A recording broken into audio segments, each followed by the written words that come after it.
நான் doctor Sudha from Sudha scan centre JP hospital Coimbatore. Pregnancy பீரியடில் பெரும்பாலான பெண்களுக்கு வர முக்கியமான ஒரு டவுட் என்ன தெரியுமா? இந்த ப்ரெக்னன்சியில் நான் எத்தனை ஸ்கேனுக்கு டாக்டர் வரணும் அப்படிங்கிறது தான். நீங்கள் அட்லீஸ்ட் ஒரு 5 ஸ்கேனுக்காவது வர வேண்டியிருக்கும். யூரினில் வந்து அந்த ப்ரெக்னன்சி கார்ட் டெஸ்ட் பாசிட்டிவ் பார்த்த உடனே ஃபஸ்ட்டு ஸ்கேனுக்கு நீங்கள் எப்போ போகணுன்னா 5லேருந்து 6 வாரத்துக்கு ஒரு ஸ்கேனுக்கு போகணும். அதுதான் வயபிலிட்டி ஸ்கேன் நம்ம சொல்லுவோம். இந்த ஸ்கேனில் என்னென்ன பார்க்குறோன்னா, அந்த கரு வந்து கர்ப்பப்பைக்கு உள்ளே தான் ஃபார்ம் ஆயிருக்கா அல்லது கர்ப்பப்பைக்கு வெளியே எக்டாபிக் ப்ரெக்னன்சியாக இருக்கா அப்படிங்கிறத பார்க்குறோம். ரெண்டாவது, அந்த கருவோட ஹார்ட் பீட் நல்லா இருக்கா, நார்மலாக இருக்கா அப்படிங்கிறத பார்க்குறோம். மூணாவது, இது சிங்கிள் ப்ரெக்னன்சியா ட்வின் ப்ரெக்னன்சியா அப்படிங்கிறது இந்த ஸ்கேன்லேயே பார்த்துடலாம். ரெண்டாவது ஸ்கேன் நீங்கள் எப்போ போகணுன்னா 8லேருந்து 9 வாரத்தில் போய் பார்க்கணும். எதுக்குன்னா அந்த 6 வாரத்தில் பார்த்த அந்த பீட்டஸோட க்ரோத் நல்லா வளர்ந்துருக்கா அப்படிங்கிறத கன்ஃபார்ம் பண்ணது தான் 8லேருந்து 9 வார ஸ்கேன். மூணாவது ஸ்கேன் எப்போ போகணுன்னா 11 வாரத்துலேருந்து 13 வாரத்தில் போகணும். அதுதான் என்டி ஸ்கேன் நம்ம சொல்லுவோம். மிக மிக முக்கியமான ஸ்கேன். இந்த என்டி ஸ்கேன்னா அப்படின்னா என்னென்னா, என்டினா நியூக்ளியர் டிரான்ஸ்லூசன்சின்னு சொல்லுவோம். என்னென்னா அந்த ஃபீட்டஸோட அந்த பின்னங்கழுத்து பகுதியில் சன்னமாக ஒரு நீர் கொடுத்துருக்கும், அதோட திக்னஸை மெஷர் பண்ணுறது தான் இந்த என்டி ஸ்கேன்னு சொல்லுவோம்.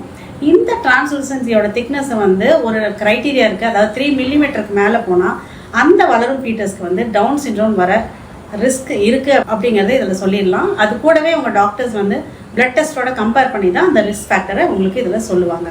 அண்ட் இந்த என்டி ஸ்கேனில் வேறு என்னென்னலாம் பார்க்குறோம் அப்படின்னா, அந்த ஃபீட்டஸோட நேசல் போனோட லென்த்து பார்க்கலாம், அந்த ஸ்டொமக் பபிள் பார்க்கலாம், அண்ட் ஸ்பைனல் காலம் வந்து இதில் நல்லா கிளியராக பார்த்துறோம். அண்ட் மோரோவர் கை கால்கள் இதெல்லாமும் நம்ம இந்த ஸ்கேனில் பார்த்துடலாம். அண்ட் சில அனாமலிஸை நம்ம இந்த என்டி ஸ்கேன்லேயே கூட பிக்கப் பண்ணிடலாம். இதுதான் 3வது ஸ்கேன். 4வது ஸ்கேன்னா தான் நம்ம டார்கெட் ஸ்கேன் ஆர் அனாமலி ஸ்கேன்னு சொல்லுவோம்.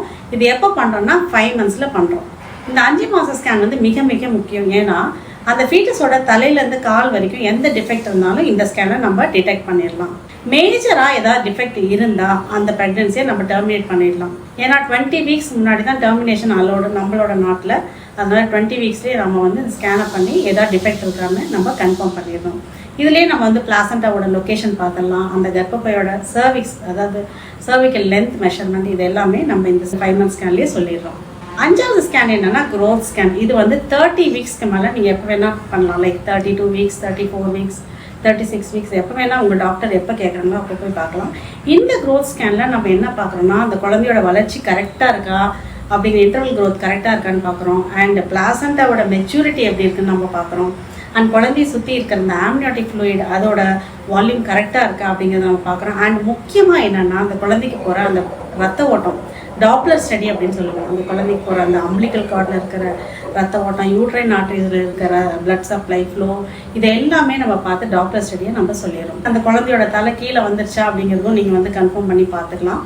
ஸோ அட்லீஸ்ட் 5 ஸ்கேன்ஸ்க்கு நீங்கள் போக வேண்டியது இருக்கும். சில பெண்கள் என்ன ஆகும்னா, அவங்களுக்கு வந்து லைக் டயபெட்டிஸ் காம்ப்ளிகேட்டிவ் ப்ரெக்னன்சி இருக்கலாம், அல்லது அவங்களுக்கு இந்த ப்ரெக்னன்சியில் ஜெஸ்டேஷனல் டயபெட்டிஸ் வரலாம், ப்ரெக்னன்சியில் ஹைப்பர் டென்ஷன் வரலாம். அண்ட் சில பெண்களுக்கு வந்து அந்த ஃப்ளூயிட் வந்து திடீர்னு கம்மியாகும். ஸோ இந்த மாதிரிலாம் காம்ப்ளிகேஷன் இருக்கும்போது என்னன்னா 5 ஸ்கேனுக்கு மேலே உங்களுக்கு வந்து நாங்கள் ஸ்கேனுக்கு வர சொல்ல வேண்டியிருக்கும். அதாவது 30 வீக்ஸ்க்கு மேலே வாரம் ஒரு தடவை அல்லது 2 வாரத்துக்கு ஒரு தடவை உங்களை வர வச்சு ஃப்ளூயிட் நல்லா இருக்கா, டாப்லர் ஸ்டடி இருக்கா, அதாவது ரத்த ஓட்டம்லாம் நல்லா இருக்கா, இதெல்லாம் நம்ம வந்து கன்ஃபார்ம் பண்ணுறதுக்காக கொஞ்சம் அதிகமாக ஸ்கேனுக்கு வர சொல்லி உங்களை நாங்கள் சொல்லுவோம். இன்னொரு டவுட் உங்களுக்கு இருக்கும், இந்த ப்ரெக்னன்சியில் இத்தனை ஸ்கேன் பண்ணலாமா டாக்டர், ஏதாவது காம்ப்ளிகேஷன் குழந்தைக்கு வருமா அப்படின்னு டவுட் இருக்கும். எந்த ஒரு காம்ப்ளிகேஷன் வர வாய்ப்பு இல்லை, இது வரைக்கும் ப்ரூவ் பண்ணல. ஸோ எத்தனை ஸ்கேன் வேணால் நம்ம அல்ட்ராசவுண்ட் ஸ்கேன் பண்ணலாம் ஃபீட்டஸ்க்கு. பட் முக்கியமாக 5 ஸ்கேனுக்கு நீங்கள் கண்டிப்பாக நீங்கள் போக வேண்டியிருக்கும். இதில் ஏதாவது உங்களுக்கு டவுட் இருந்தால் நீங்கள் கமெண்ட் பாக்ஸில் நீங்கள் போடலாம். டவுட்டெல்லாம் நான் கிளியர் பண்ணுறேன். தேங்க்ஸ் ஃபார் வாட்சிங் திஸ் வீடியோ. இந்த வீடியோ உங்களுக்கு யூஸ்ஃபுல்லாக இருக்குன்னு நான் நம்புகிறேன். நன்றி, வணக்கம்.